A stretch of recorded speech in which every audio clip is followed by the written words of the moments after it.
तो अरावली को लेकर प्रदेश की राजनीति गरमाई हुई है। अरावली बचाने को लेकर जयपुर में कांग्रेस का मार्च होने वाला है, तो वहीं सियासी बयानबाजी भी जोर पकड़ रही है। पूर्व सीएम है अशोक गहलोत, जिनके आरोपों पर बीजेपी ने पलटवार किया है। गहलोत के आरोप को गलत बताया है और कांग्रेस पर हमला भी बोला है। तो जुबानी जंग भी इस मामले में लगातार अब तूल पकड़ती हुई नजर आ रही है। आपने देखा ये मामला किस तरीके से सामने आया और इस पर अब राजनीति गरमाई हुई है। अरावली बचाने को लेकर जयपुर में कांग्रेस मार्च भी निकालने वाली है और सियासी बयानबाजी भी तेज हो चली है। पूर्व सीएम अशोक गहलोत के आरोपों पर बीजेपी जो कि पलटवार कर रही है और गहलोत के आरोप को बता रही है गलत, वहीं कांग्रेस पर हमला भी बीजेपी ने बोला है। अरावली बचाने को लेकर आज कांग्रेस पार्टी मार्च निकालने जा रही है। तस्वीरें भी हम आपके सामने रखेंगे और देखिए समय रहेगा सुबह 11 बजे से। इन सब के बीच में बीजेपी प्रदेश अध्यक्ष हैं मदन राठौड़, उन्होंने भी बयान दिया है। अरावली बचाओ जीवन बचाओ नारे के साथ हम सत्याग्रह शुरू करेंगे। कल मैं खुद मेरे घर से खाचरियावास हाउस से 11 बजे पैदल हमारे अंबेडकर सर्किल पे जाऊंगा, जहां बाबा साहब भीमराव अंबेडकर की मूर्ति लगी हुई है। संडे को मैं हमेशा पदयात्रा इसलिए करता हूं जिससे जयपुर में जाम नहीं लगे। कल 45 मिनट तक वहां बैठकर बाबा साहब की छाया में बैठकर उनका आशीर्वाद लेकर और हम सत्याग्रह शुरू करेंगे, क्योंकि हमें मारने की तैयारी है। भारत सरकार की एक कमेटी ने गलत राय दे दी सुप्रीम कोर्ट को।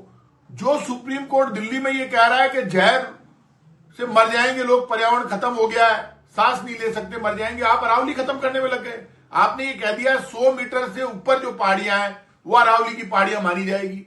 ये अरावली कोई बीजेपी या कांग्रेस की सरकार की बनाई हुई नहीं है। डेमोक्रेसी लागू हुई उससे पहले से अरावली है। जो निर्णय सुप्रीम कोर्ट का है और गहलोत साहब को पता नहीं क्यों इसमें सरकार नजर आती है। हम अरावली से छेड़खानी नहीं करना चाहते, लेकिन जहाँ सुप्रीम कोर्ट का निर्णय है तो उसका निर्णय की हम पूरी समीक्षा करेंगे। समीक्षा करने के बाद ही कुछ आगे की एक्टिविटी होगी। वो आरोप लगा रहे कि कुछ चंद लोगों को लाभ देने के लिए सरकार के जो मंत्री हैं वो पैरवी कर रहे हैं। मैं सोचता हूं कि गहलोत जी जैसे वरिष्ठ नेता को इस प्रकार के आरोप नहीं लगाना चाहिए। विषय की गंभीरता को समझना चाहिए और समझ के और सुप्रीम कोर्ट के फैसले पर वो इस प्रकार तत्काल निर्णय ले लेते हैं। मैं सोचता हूं कि बहुत जल्दबाजी कर रहे हैं। देखिए, जहाँ तक अरावली का विषय है, अशोक गहलोत जी धीरे धीरे आजकल हमारे अपने हैं, अपने जोधपुर के हैं, लेकिन अपनी ही पार्टी में किनारे किए जा रहे हैं। तो जैसे तैसे करके सुर्खियों में रहना है तो वो कोई न कोई मुद्दा ढूंढते हैं।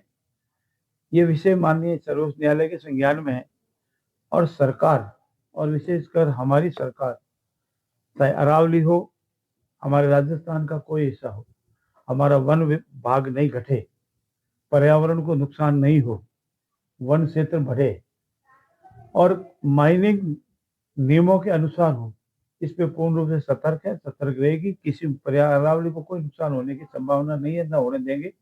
और जैसा भी इसमें स्टडी करने के उपरांत जो भी आपसे कदम उठाने पड़ेंगे वो सब उठाएंगे। और हमारे सहयोगी इस वक्त ज्यादा जानकारी लिए हैं, वीरेंद्र जुड़ चुके हैं। वीरेंद्र, यहाँ हमने सुना मदन राठौड़ कह रहे हैं कि ये तो कोर्ट का फैसला है, लेकिन इसमें भी कांग्रेस पार्टी को बीजेपी ही नजर आती है और कांग्रेस पार्टी आज क्योंकि मार्च भी निकालने जा रही है अरावली बचाओ को लेकर। जरा बताएं आगे अभी मामला किस रूप में बढ़ता हुआ नजर आ रहा है, क्या जानकारी इसके अलावा?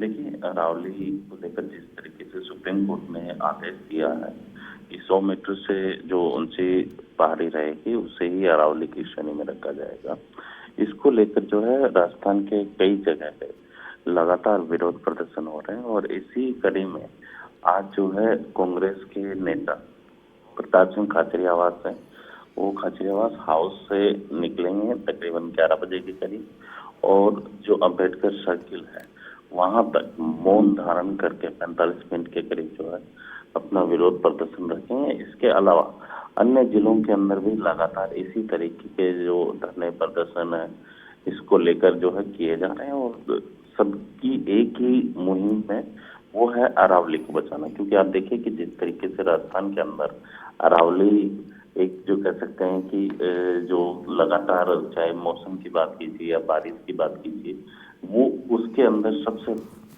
ज्यादा फायदा है वो राजस्थान को मिलता है। अगर मान लीजिए अगर अरावली हटती है तो इसका नुकसान है वो प्रदेश की जनता को होगा, और जिस तरीके से जो पूरे अगर पश्चिमी राजस्थान के अंदर जिस तरीके से रेगिस्तान बना हुआ है उसी तरीके से अन्य हिस्से भी रेगिस्तान के जद में आ जाएंगे। जी ठीक है, शुक्रिया आपका वीरेंद्र तमाम डिटेल्स के लिए।